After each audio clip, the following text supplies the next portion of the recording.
चुनाव से पहले ही टूट गई इंडिया गठबंधन। अब आप सोच रहे होंगे कि हम ऐसा आखिर क्यों कह रहे हैं। इसे बताने से पहले आप इन दो प्रत्याशियों की लिस्टों को देखिए। आपको कुछ समझ आया? नहीं आया तो उसके लिए हम हैं।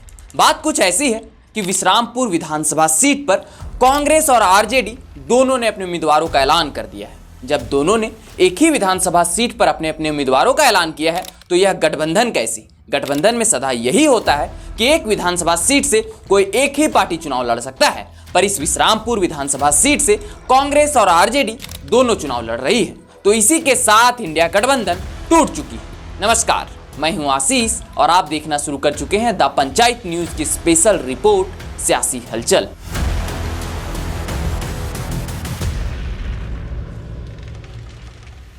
एक बार फिर से इंडिया गठबंधन की झारखंड में सरकार बनेगी, यह कह पाना बड़ा मुश्किल हो गया है, क्योंकि यह खुद इंडिया गठबंधन के ही दल नहीं चाहते हैं। ऐसा इसलिए क्योंकि अगर सरकार बनाना चाहते तो एक ही विधानसभा सीट पर कांग्रेस और आरजेडी दोनों चुनाव नहीं लड़ती। इससे साफ पता चलता है कि इंडिया गठबंधन में चुनाव से पहले ही खटपट शुरू हो गई है। अब चलिए पूरी कहानी क्या है यह आपको बताते हैं। पहले आप आरजेडी के प्रत्याशियों की इस लिस्ट को देखिए। यह आरजेडी के प्रत्याशियों की पहली सूची है, जिसे 22 अक्टूबर 2024 को जारी किया गया था। इस लिस्ट में आप 5वें नंबर पर देखिए कि विश्रामपुर विधानसभा सीट है और इस सीट से आरजेडी ने नरेश प्रसाद सिंह को अपना उम्मीदवार बनाया है। इसके बाद आप कांग्रेस के प्रत्याशियों की इस लिस्ट को देखिए। यह कांग्रेस प्रत्याशियों की दूसरी सूची है, जिसे 24 अक्टूबर 2024 को जारी किया गया था। इस लिस्ट में आप 6ठे नंबर को देखिए, जिसमें विश्रामपुर विधानसभा सीट है और इस सीट से सुधीर कुमार चंद्रवंशी को कांग्रेस ने अपना उम्मीदवार बनाया है। तो आप हमें बताइए, जब इंडिया गठबंधन में रहकर चुनाव लड़ रही है तो यह दो पार्टियां एक ही विधानसभा पर कैसे चुनाव लड़ रही है? इसका सीधा सा मतलब है इंडिया गठबंधन टूट गई है। अब चलिए आपको बताते हैं, जब यहां दो पार्टियां एक ही विधानसभा से चुनाव लड़ेगी तो इसका फायदा किसे होगा। आपको बता दें कि विश्रामपुर विधानसभा सीट से बीजेपी के टिकट पर रामचंद्र चंद्रवंशी चुनाव लड़ रहे हैं।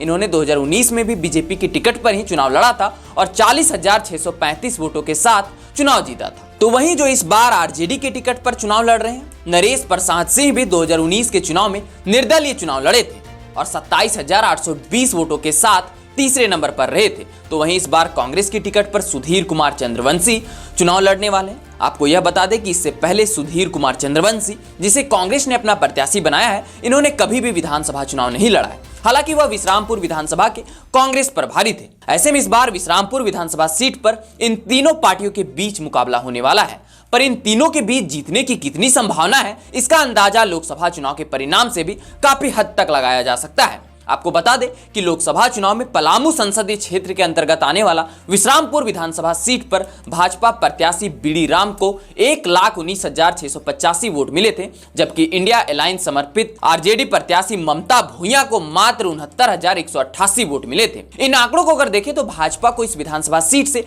करीबन 50,000 वोटों से बढ़त मिली थी, जो भाजपा के लिए इस विधानसभा चुनाव में एक सुखद खबर है। ऐसा इसलिए क्योंकि जो भाजपा के कोर वोटर है वह तो भाजपा के साथ ही रहेंगे, लेकिन यहां आरजेडी और कांग्रेस के बीच वोटों का बंटवारा हो जाएगा, जिसके कारण जीत का मार्जिन कम हो जाएगा और ऐसे में भाजपा इस सीट से जीत सकती है। तो ऐसे में यह कहना गलत नहीं होगा कि इस बार कांग्रेस और आरजेडी मिलकर बीजेपी को जिताने वाली है, क्योंकि रामचंद्र चंद्रवंशी एक मजबूत कैंडिडेट है। उन्हें इस विधानसभा सीट से 4 बार जीत मिल चुकी है। उन्होंने सबसे पहले 1995 में ददाई दुबे को हराकर पहली बार जीत हासिल की थी। उसके बाद 2005, 2014 और 2019 में विश्रामपुर सीट से जीत हासिल की। हालांकि उन्होंने एक पार्टी की टिकट से चुनाव नहीं जीता है। सबसे पहले उन्होंने 1995 में जनता दल के टिकट पर चुनाव जीता। उसके बाद 2005 के चुनाव में आरजेडी की टिकट पर चुनाव जीता। तो वहीं 2014 और 2019 में बीजेपी के टिकट पर चुनाव जीता है। इतनी बार चुनाव जीतने के बाद हो सकता है कि उनके खिलाफ एंटी इंकम्बेंसी उत्पन्न हो गई हो, मगर वोटों के बंटवारा से उनकी जीतने की संभावना